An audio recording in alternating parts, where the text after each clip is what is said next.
warahmatullahi wabarakatuh. Perkenalkan nama saya Muhammad Fakrul Sapetra dengan NIM 12.02.18.4262 dari SI 4204 akan menjelaskan tentang modul 8 dan transisi dari analisis ke desain menggunakan diagram interaksi. Tujuannya adalah ini bisa dilihat sendiri.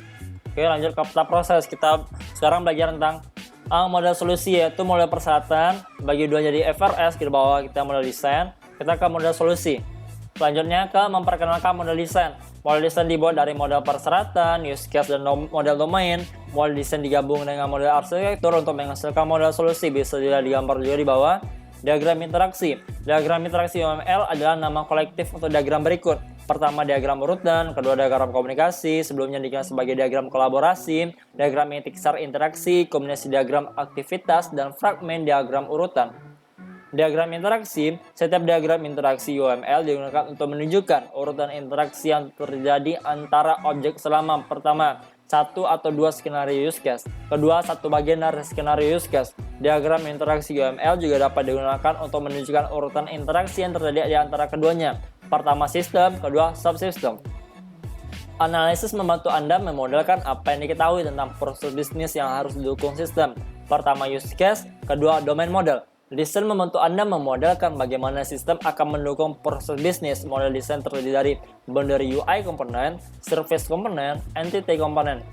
Selanjutnya, analisis kekokohan adalah proses yang membantu dalam mengidentifikasi komponen desain yang akan diperlukan dalam desain. Bisa lihat gambarnya dari requirement model yang pernah kita pelajari. Sekarang kita beralih ke desain model seperti gambar ini.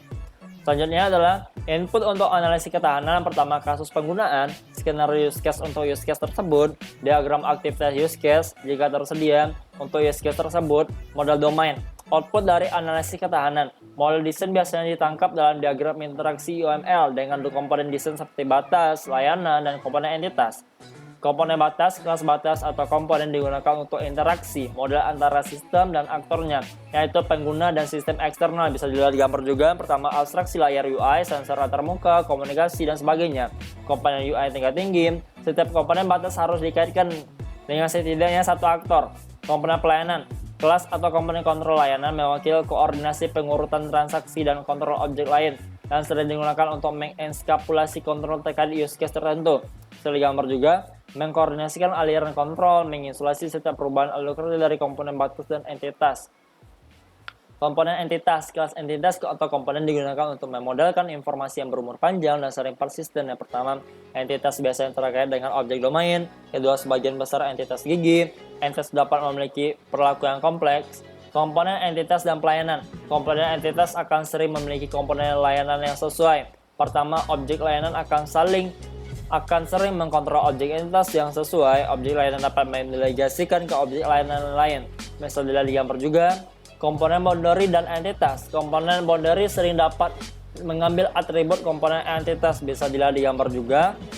Mendistribusikan proses analisis robustness. Pertama, pilih use case, buat kombinasi diagram atau square diagram memenuhi aktivitas use case. Yang A, identifikasi komponen desain yang mendukung kaitan use case. Yang B, gambarkan hubungan antara komponen ini. Yang C, berlabel pada asosiasi dengan pesan.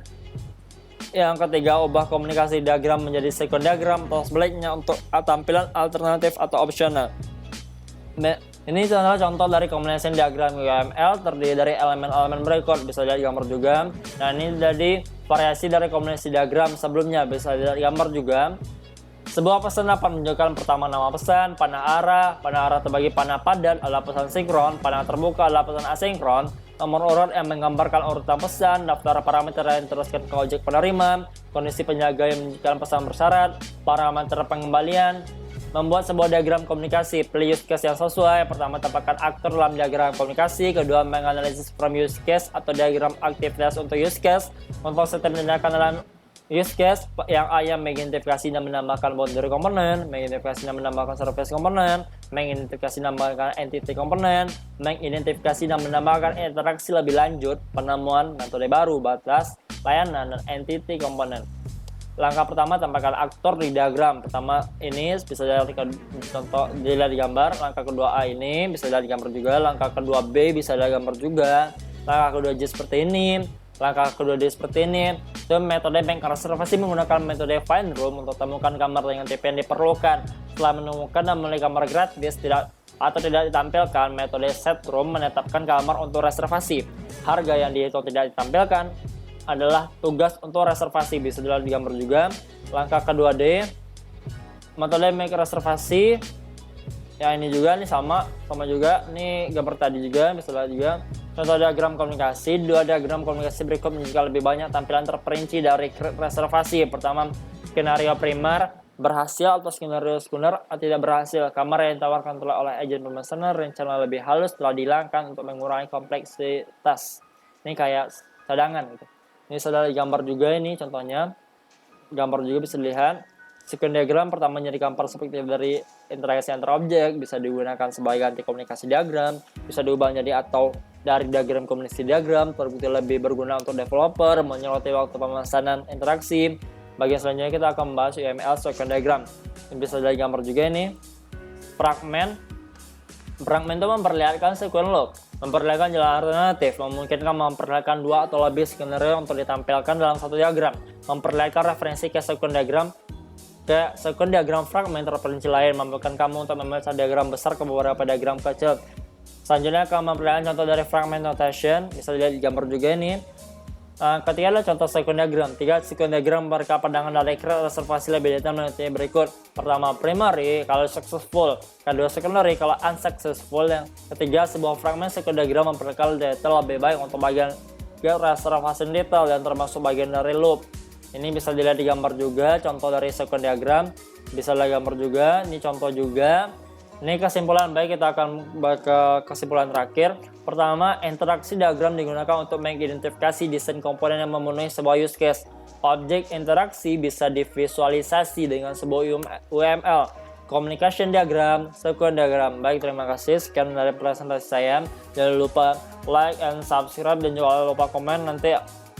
Oke, terima kasih. Assalamualaikum warahmatullahi wabarakatuh.